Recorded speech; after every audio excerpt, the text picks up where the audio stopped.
Hello everybody, welcome to today's video. My name is Joanny. If you are new to my channel, welcome. On this channel, I like to do movie reviews and talk about movies, travel content whenever I get to travel, and New York City content because that's where I live.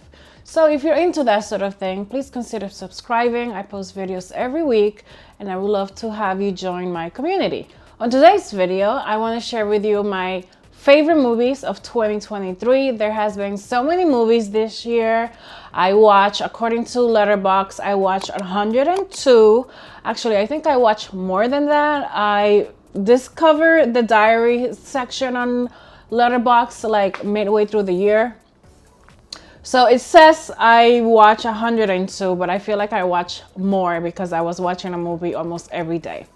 So I made a list on my Letterboxd at the beginning of the year, my favorite films of 2023, and as I watched them throughout every month, I added my favorite one.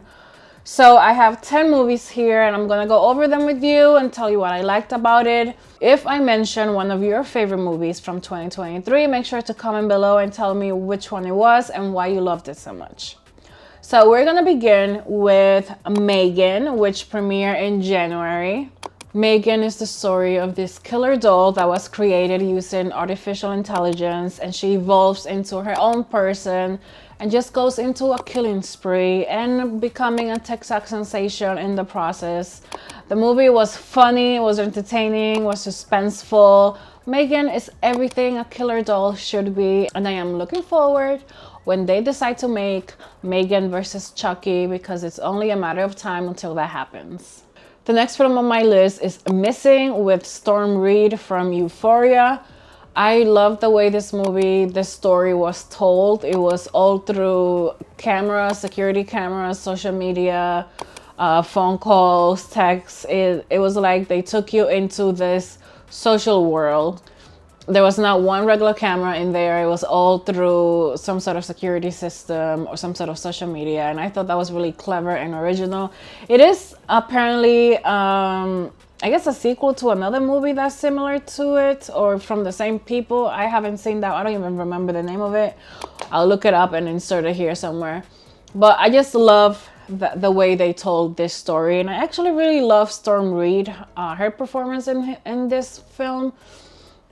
I haven't seen, well, I saw that one she did with Oprah and Ava DuVernay, A Wrinkle in Time. I wasn't really a fan of that movie, but in this one, she's really good. And what I loved about it is the way the story was told.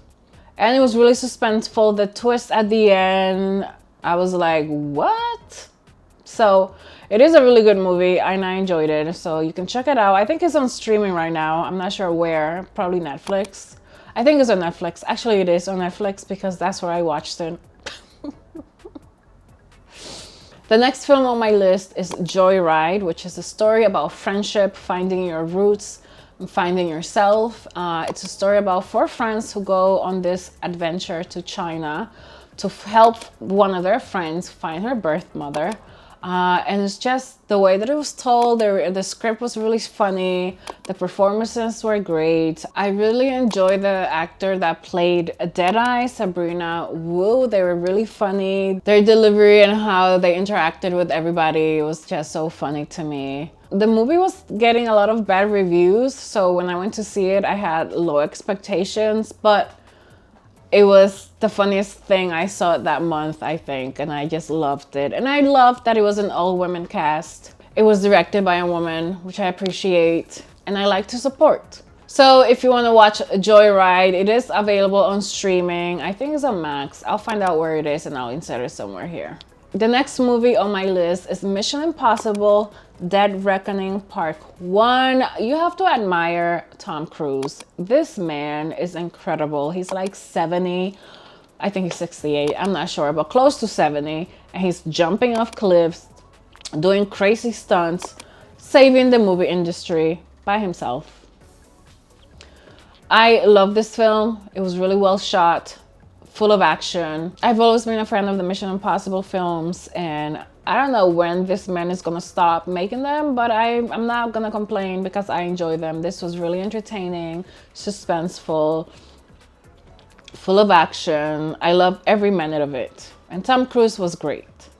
So I'm looking forward to the second one when it comes out. The next one on my list is Talk to Me, which is an A24 horror film directed by two YouTubers. And this was one of the best horror films of the year. I was so scared, jumping. It was really well done, shot in Australia, and it premiered in Sundance. So kudos to the two guys that made this movie. They're two brothers. What are their names? Michael and Danny Philippou. It's a story about possession and grief, and they're already making a second one, so I'm looking forward to seeing what they're gonna do next. And another one of my favorite comedies this year is the film Strays with Will Ferrell and Jamie Foxx, about the group of dogs, stray dogs, that go on an adventure to seek revenge on one of their owners. It was so funny. This is an R-rated movie, and it was, oh my God, I was dying laughing watching this film. The dogs are so cute, and I was seeing the making of this film, and kudos to the director, because they had a bunch of dogs, and they had like 20 trainers talking to the dogs at the same time. But this film was really funny. They gave me a little ball for my dog, which was cute. And the movie is available on Peacock, I believe. So if you want a good laugh, go watch Strays. The next film on my list is the third and final installment of Guardians of the Galaxy Volume 3. This film was so good. It was directed by James Gunn, who is taking over the DCU.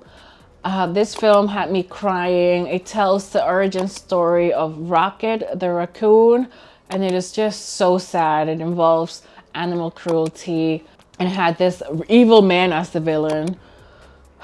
I was crying throughout this movie. It was so well done, such a beautiful story, and it was told beautifully.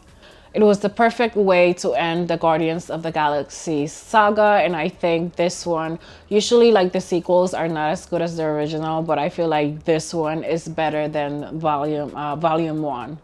The next one on my list is the 10th installment of the Saw franchise, Saw X or Saw 10. I love this movie. I had given up on the Saw franchise, but I kept watching them out of obligation because I'm a fan. Brand loyalty. So I had really low expectations with this one, but I was so impressed. I love this one. This one's officially like my favorite out of the 10th. Actually, the number one has always been my favorite, but this is now my second favorite. It inspired me to go on a Saw binge watch, and I watched all 10 of them in a week. I also made a video where I ranked all 10, so you can watch it here if you want. But I just love this movie. They managed to make us sympathize with this serial killer. We were rooting for him to kill this lady that took advantage of him. That's how this movie was really good. I don't know what they're gonna do next for Saw 11, but I'm gonna watch out of interest, not out of brand loyalty, because they brought me back into the franchise with number 10. My next favorite film this year, 2023, was Poor Things with Emma Stone. This movie was so funny. It was so good. It looked amazing. The production design was like my favorite thing out of all of the movies this year. I hope they get all the Oscars for it because it looked fantastic. It looked like a painting from the Louvre or the Met Museum come to life. It was so beautiful. And the story was funny. Emma Stone was amazing in it. I hope she gets the Oscar for this. I know I didn't want her to get it for La La Land. I'm like, she was okay in that, but this she deserves the Oscar for because she was fantastic. I love this movie. This was so funny. So when it comes out on streaming, I highly suggest you watch it. And my final favorite film of 2023, I recently watched. It was The Iron Claw with, what's his name? Zac Efron. It's a wrestling story, literally the saddest wrestling story in the history of stories. But it was so well done. I was crying in the theater. Zac Efron was so good. He's another one that they need to give the Oscar to. Because I did not see the dancing guy from Disney. What is that? The High School Musical guy? That was not him in this. He was fantastic in this role. I feel like this is his coming out as a real professional actor, a serious actor, because he was great in this. And this movie was so sad, but it was so well done. The story, a true story, depressing story, but the way they handled it, it was more about brotherhood and the meaning of that, told through this tragedy. So I thought that was really well done. And it was one of my favorite movies this year. An honorable mention for this year is this film called Boca Chica, which I watched at the New York Latino Film Festival over the summer. It's a story about a little girl in the Dominican Republic in this town called Boca Chica, and how she's just trying to get out of there. She's only 11, she wants to be a musician. I thought it was a beautiful story. It was really well done, and it just kind of brought me back home to the DR.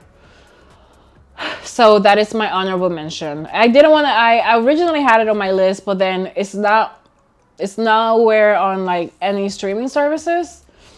So I was like, well, no one's gonna be able to watch it yet. So it's just an honorable mention. So hopefully they do end up at a streaming service somewhere. But until then, they are, I guess, my unofficial number 11.